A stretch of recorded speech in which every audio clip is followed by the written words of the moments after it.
Pemerintah Aceh Barat Daya menghibahkan sebanyak 3 unit gedung sekolah yang sudah lama terbengkalai akibat tidak difungsikan kepada Kementerian Agama Kabupaten setempat.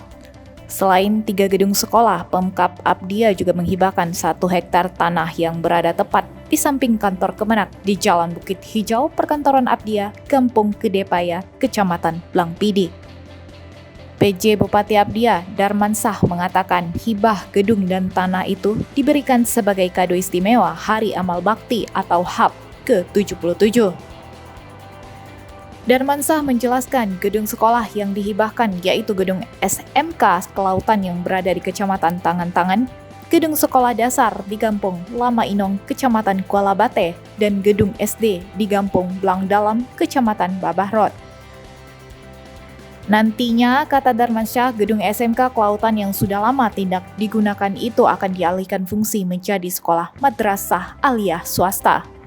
Selanjutnya, gedung sekolah SD di Lama Inong dan Blang Dalam akan digunakan untuk sekolah MSen.